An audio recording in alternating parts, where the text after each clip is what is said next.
You're listening to an Airwave Media Podcast. Hey, it's Ryan Reynolds here from Mint Mobile. Now, I was looking for fun ways to tell you that Mint's offer of unlimited premium wireless for $15 a month is back. So I thought it would be fun if we made $15 bills. But it turns out that's very illegal.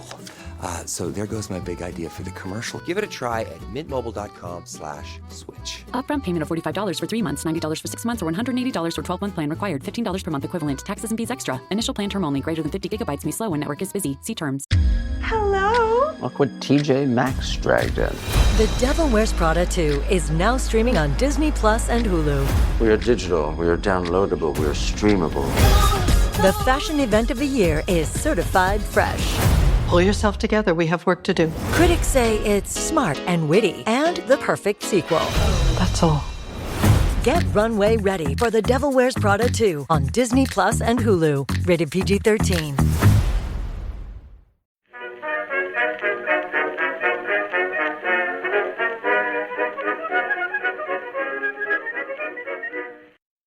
Hello everyone and welcome to History of the Second World War, episode 269, War at Sea 41, part 7, This Seems Risky. This week, a big thank you goes out to Nevada City Bob, Zach, Giovanni, and Bill for supporting the podcast by becoming members. Members get access to ad-free versions of all of the podcast episodes, plus special member-only episodes roughly once a month. Head on over to historyofthesecondworldwar.com/members to find out more. In many ways, the early period of the Battle of the Atlantic would reach its climax during May 1941, when the German battleship Bismarck made its one and only wartime cruise into the trading lanes. The large battleship was the great nightmare of the Royal Navy made real, with its 15-inch guns, high speed, and its armor, meaning that unlike the other German warships, which might be at a disadvantage against some British warships, the Bismarck could match, and really overmatch, pretty much anything that the Royal Navy had available. If it was able to break out into the convoy lanes and begin to wreak havoc among the convoys like the Scharnhorst and the Gneisenau had been able to, the Royal Navy would find itself in a position where there were no good options. Some old pre-World War I battleships were not going to get it done against the Bismarck, and that's what was guarding those convoys. And if the Bismarck represented the worst nightmares for the British, for the Kriegsmarine, it was their greatest of dreams. Their great ship, which they had poured so much time, effort, and steel into, was now ready to go out into the North Atlantic and begin hunting. Was it designed for commerce raiding? Not really. Was it a perfect design? Absolutely not. But it was powerful. Nobody could deny that. It would be led out into the Atlantic by Admiral Lütjens, the same man that had been in command of the Scharnhorst and Gneisenau on their successful Operation Berlin. This new operation had the codename Rheinübung, Rhine Exercise. This operation would last for 9 days, May 18th to 27th, 1941, and it would be one of the most important 9 days of the war for the Royal Navy. During those 9 days, there would be heroes, disasters, triumphs for both sides. In the end, the Royal Navy would achieve victory, but at great cost. The Germans would lose their most powerful warship. The British would lose the pride of the Royal Navy, the mighty Hood. But much must be risked and often lost in war. Over the next several episodes, the podcast is going to track the course of Operation Rheinübung, and it would end up being quite the operation. When the Bismarck was commissioned in August 1940, its first commanding officer, Ernest Lindemann, would make a speech, and in that speech he would quote the namesake of the ship, Otto von Bismarck. Quote, "Policy is not made with speeches, shooting festivals, or songs. It is made only with blood and iron." The Bismarck was about to make policy, sacrificing its own iron and the blood of its own crew in pursuit of a victory that would never come. In the spring of 1941, the head of the Kriegsmarine, Admiral Raeder, had a problem. He had been a strong supporter of Germany's surface-raiding ships from the very beginning. He had been the one to push for the construction of the Bismarck-class ships, and in the spring of 1941, the first of those ships was now available. This new tool brought with it many new possibilities, but there were other unrelated problems that limited some of those possibilities. Raeder, even after the success of Operation Berlin, found himself confronted with a time crunch. He knew that Operation Barbarossa would launch in the summer of 1941, with a tentative date set for late June. Barbarossa, the colossal invasion of the Soviet Union by the Wehrmacht, would require almost everything that the Germans had, not just in the realm of ground forces and air forces, but also supplies, and most importantly, oil. Raeder knew that if the Kriegsmarine was going to continue to be able to get its allotment of oil, it needed to be able to show that it could provide valuable services to the German war effort. Intercepting merchant ships was one way to do this, but just generally having an impact on the British war effort was another. A great example of this was the fact that Raeder believed that one of the ways that the surface raiders would succeed was by drawing British battleships out of the Mediterranean and reducing the attrition suffered by German and Italian forces in that theater. But regardless of exactly what the impact was, Raeder needed a win, a big win, and the best hope for that was the Bismarck. The time crunch problem then rippled out into many other decisions that would compromise the plans for the operation before it even really got into the detailed planning phases. The first main decision was that the Bismarck would not wait for its sister ship, the Tirpitz, to be ready to join in an operation. The Tirpitz was several months behind the Bismarck and would likely not be ready until the fall of 1941, maybe August, maybe later. Raeder felt that this was simply too late in the year, with Barbarossa happening in early summer, and so the Bismarck and Tirpitz joint operation was discarded. This is somewhat important and worth the time to dwell on just a bit because the presence of Tirpitz could have greatly hindered the ability of the Royal Navy to respond. The Bismarck class was faster and had larger guns than the latest Royal Navy ships of the King George V class, and they were far faster than the Rodney and Nelson that mounted larger guns but were old ships by 1941. There was only one ship in the Royal Navy that could match the speed and guns of the German battleships, the HMS Hood, but it was an aging battlecruiser which presented its own issues. The matchup challenges resulted in a Royal Navy policy that they would only engage with the Bismarck with at least two battleships simultaneously. This was difficult to do even with just the Bismarck, and a major part of the Bismarck story would be the challenges faced by the Royal Navy trying to get two battleships in the right place at the right time to engage the German ship. If the Tirpitz had been available as well, the difficulty would have doubled, and that's even before considering the possibility of the two massive battleships meeting up with the Scharnhorst and Gneisenau.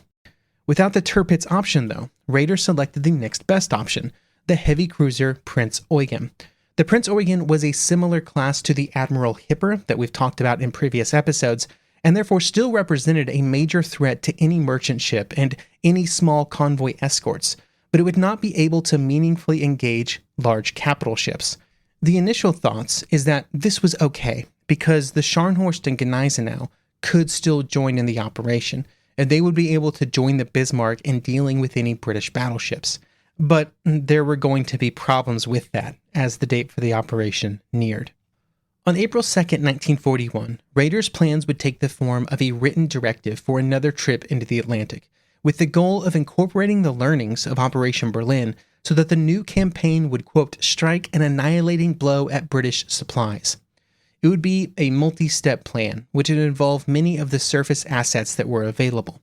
There would also be a new set of rules for surface engagements, which was a direct response from Operation Berlin, where it was felt that too much caution had been exercised, which had reduced the effectiveness of the operation.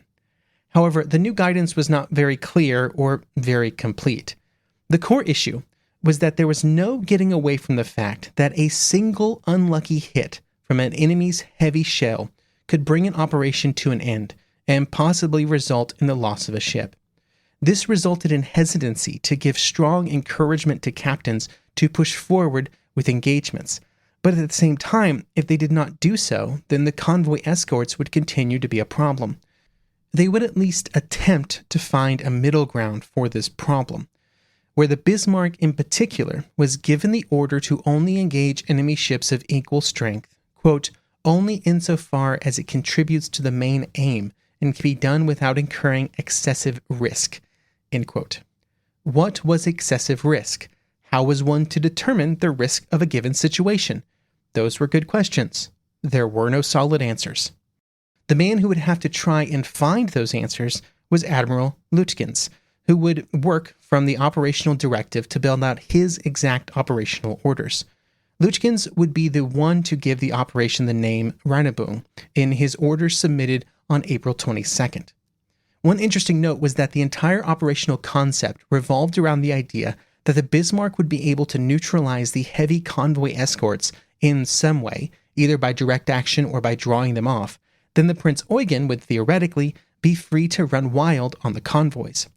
Lütjens was skeptical about this idea and believed that there were two reasons that it might prove to not be possible. The first was that it was assumed that the Royal Navy battleships would abandon the convoy, which they had not proven willing to do during Operation Berlin. This was particularly true of the older, slower British battleships, which were the most frequent escorts. They couldn't catch the Bismarck, and so it was difficult to see how they could be convinced to give chase. And even if that was successful, even if they left the convoy, the standing orders for the Prinz Eugen were to retreat and report any other warships that it encountered. So if there was another cruiser among the merchant ships, then no attack would be made.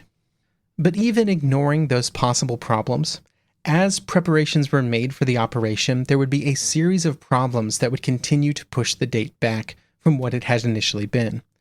Along with this being the Bismarck's first operation, it was also the first operation for the Prinz Eugen, and also their first operation together. This meant that during the weeks before the operation was scheduled to start, they were very busy practicing working together. On April 17th, the Prinz Eugen was hit by a practice torpedo, which generally was not a problem. It was a practice torpedo after all, but by unlucky chance it hit one of the propellers. The damage caused to the propeller blades meant that the Prinz Eugen had to return to Kiel for repairs. Propeller repairs are never easy. But then, on the way to Kiel, the Prinz Eugen hit a mine. The mine exploded off the starboard bow and caused damage to the hull, fuel tanks, and water ballast tanks. Some of the shell plating would also have to be replaced after this mine was hit. And then when Prinz Eugen got into port, it was discovered that there was also damage to some of the gearing in the propulsion system. All of this damage was fixable, but it would take time, and that was a problem. The operation was originally scheduled to occur in late April, which was generally late in the year for such operations to occur, and now it would be pushed to May. The biggest issue was that during the early summer months, the daylight hours at high latitudes, the North Atlantic, the North Sea, the Arctic Ocean, where this operation would be taking place, well, the daylight hours grew very quickly. The daylight hours always presented challenges when it came to trying to break away from ships that were following, or, for the Germans, to make their way into the Atlantic through one of the routes that they could take. The exact number of daylight hours varied by latitude, of course, but in late May there might only be between 3 to 5 hours of even semi-darkness, depending on how far north they were. This meant that the Bismarck would be operating in the worst possible conditions, particularly when compared to Operation Berlin, which had taken place during the period of the maximum hours of darkness. The unfortunate damage to the Prinz Eugen meant that May was the only time that it could happen, though, and so the date was shifted.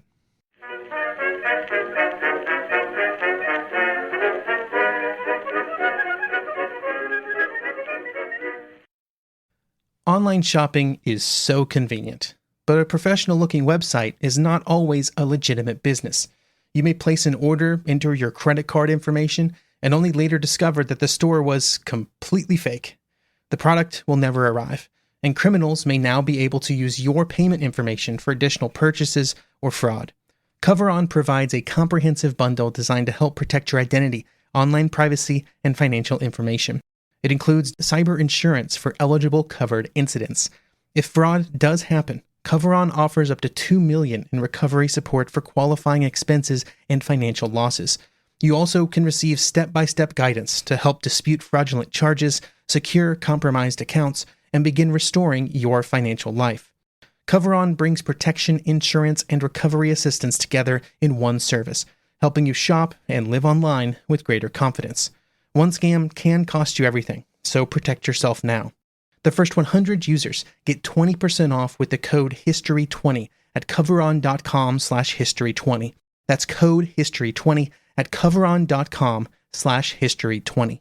Hey, it's Ryan Reynolds here from Mint Mobile. Now, I was looking for fun ways to tell you that Mint's offer of unlimited premium wireless for $15 a month is back. So I thought it would be fun if we made $15 bills. But it turns out that's very illegal. So there goes my big idea for the commercial. Give it a try at mintmobile.com/switch. Upfront payment of $45 for 3 months, $90 for 6 months, or $180 for 12-month plan required. $15 per month equivalent. Taxes and fees extra. Initial plan term only. Greater than 50 gigabytes may slow when network is busy. See terms.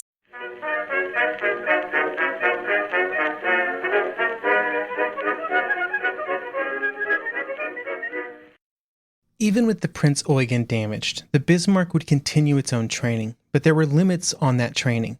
Training for refueling the Prinz Eugen while at sea would have been done with the heavy cruiser Lutzow, which was good for the crew of the Bismarck, but did nothing for the Prinz Eugen's crew to acclimate to the tricky operation.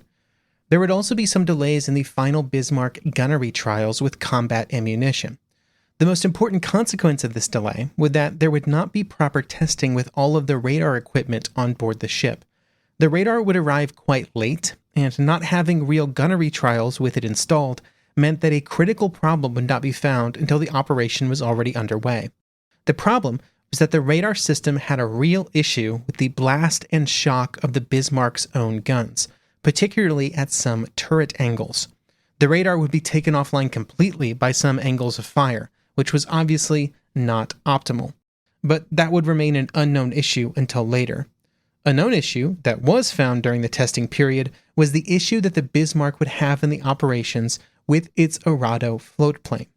All the German battleships carried a floatplane for scouting purposes, and it was an invaluable part of the ship's complement. However, they were difficult to operate, particularly at any time where the seas were not completely calm. There were some things that could be done to assist with this problem. For example, the Bismarck planned to drive in a large circle to try and create an area of relative calm to give the floatplane the best chance of success, but there were limits to what could be done. Lütjens also had concerns about the repair facilities on board for the floatplanes. The hangar was not a pleasant place to be, and most importantly, did not have proper heating. There were also problems with water coming aboard into the hangar, but that only happened when the ship was at high speed and heavy seas, which of course would never happen during combat operations in the North Atlantic, right? I mean, that had already been a problem with the Scharnhorst and Gneisenau, and it would be again for the Bismarck. Along with the Prinz Eugen, the original plan for the operation involved meeting up with the Gneisenau. In an ideal world, both the Gneisenau and the Scharnhorst would have been available, but as discussed a few episodes ago, Operation Berlin had left the Scharnhorst with boiler system damage that would simply take too long to repair. The Gneisenau had ended Operation Berlin in Brest, and therefore the plan was for it to leave Brest, divert south a bit around the Azores probably, to threaten convoys off of West Africa, before meeting up with the Bismarck somewhere in the Atlantic. In theory, this would first spread out the Royal Navy, forcing it to use some resources to protect those southern convoys, before then concentrating German strength for further operations. On the British side, their goal was to never allow any of this to happen, and to prevent it, the Royal Air Force was called in. As discussed at the end of the Operation Berlin episodes, what would follow would be a series of RAF bombing raids that would cause multiple rounds of damage. Eventually, there was structural damage, armor plating damage, and electrical system damage to the Gneisenau, all of which would take time to repair. The raids did not permanently remove the Gneisenau from the war, but it would take many months to fully repair them, which achieved the short-term objective of preventing the Gneisenau from taking part in any operations during the spring and summer of 1941. This all left Raeder with the decision of whether or not to push forward with sending out the Bismarck, now that it was the only remaining piece of the plan that had originally included the Bismarck, Tirpitz, Scharnhorst, and Gneisenau. Due to all of the reasons discussed earlier around the impending invasion of the Soviet Union, and then just a general faith that the Bismarck could replicate the success of Operation Berlin, the operation would not be cancelled or delayed, and it would go forward as planned.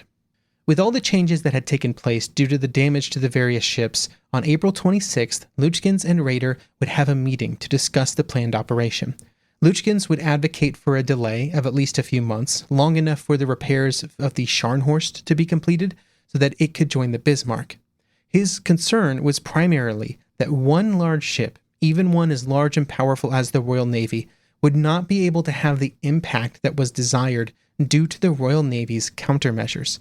At the same time, there would be a serious risk to the Bismarck from British actions if it was not supported by other large ships. Lütjens even suggested waiting all the way until Tirpitz was available. Raeder reiterated that delay was not an option due to Barbarossa, but also because there was no guarantee that the Scharnhorst would be available on the timeline that was expected. The Royal Air Force would almost certainly continue to launch attacks on Brest, and the Scharnhorst could not be moved until after the repairs were complete. It was a literal sitting duck. All efforts were being made to bolster the defenses around Brest against air attack, but all it took was one lucky bomb to get through for Scharnhorst to be further delayed in its departure. While he felt that the operation had to move forward, Raeder did understand the risk that was being taken on by this decision, which would cause him to give some words of caution to Lütjens. Quote, "It is imperative to operate cautiously and deliberately. One should not risk a major engagement for limited or uncertain goals." End quote. However, in a sentiment that went precisely against these words of caution, Raeder emphasized the need for bold action against the convoys, which would force the British to commit more of their convoy escorts against the Bismarck. I think this is notable because this was the general mindset that Lütjens had taken during Operation Berlin, which had resulted in multiple situations in which he would break contact with the convoys to avoid possible actions against British battleships. This problem of trying to balance caution and, limited engagements with trying to have an impact. And he would now be in command of a much larger and more powerful Bismarck, but in many ways the situation had not meaningfully changed. Lütjens remained in a position where he somehow had to thread the needle between bold action and major success, while also being cautious and protecting the ships that he had, and that would prove to be simply impossible. The operational orders that Lütjens would submit for Rheinübung were pretty straightforward and followed the basic template of the other surface raider operations up to that point in the war. There were 5 basic phases that the Bismarck would work its way through, with the first being a move from Germany to the Norwegian Grimstad Fjord, then through the Denmark Straits into the Atlantic, then action against enemy shipping, and then finally moving into a French port. The exact route into the Atlantic was a bit up in the air and would require further information at a time closer to when the operation would begin. The concern was that there might be too much ice in the Denmark Strait, which would limit the ability of the Bismarck to maneuver and just made the job of British patrol craft too easy. The other option was to move between Iceland and the Faroe Islands, but that brought with it problems of moving the German ships closer to British air patrols. There wasn't a perfect answer, but Lütjens generally favored the northern route through the Denmark Strait. Information to help inform his decision would come primarily from weather information from 2 of the weather ships that were positioned in the Atlantic in May 1941. These were basically just small trawlers, but were providing valuable information that helped inform all kinds of naval operations. A little counterintuitively, what the Germans were looking for was actually bad weather, because they actually wanted to move through the Denmark Strait when the weather was bad, or at least there were heavy clouds and fog, because that limited visibility. It was known that the British would be watching the strait, and so the less that they could see, the better. As with previous operations, one of the key pieces of Rheinübung was not the Bismarck or the Prinz Eugen, but the supply ships that would offer support in the Atlantic. A total of 6 supply ships would be positioned at various points for the ships to both get supplies and fuel. These ships would be on their way by mid-May so that they could be in position when needed. They were spread out around the general area where the Bismarck would be operating so that they were always relatively close by when needed. By mid-May, everything was prepared for the operation, and the Bismarck would participate in some final exercises with the light cruiser Leipzig before moving into port for final preparations. During this time, Hans Voss, an engineering officer who was one of Lütjens' closest friends, would write that Lütjens came to meet him. Voss knew that the Bismarck was on its way out to sea in the following days and would remember that Lütjens said, quote, "Voss, I would like to make my final farewells.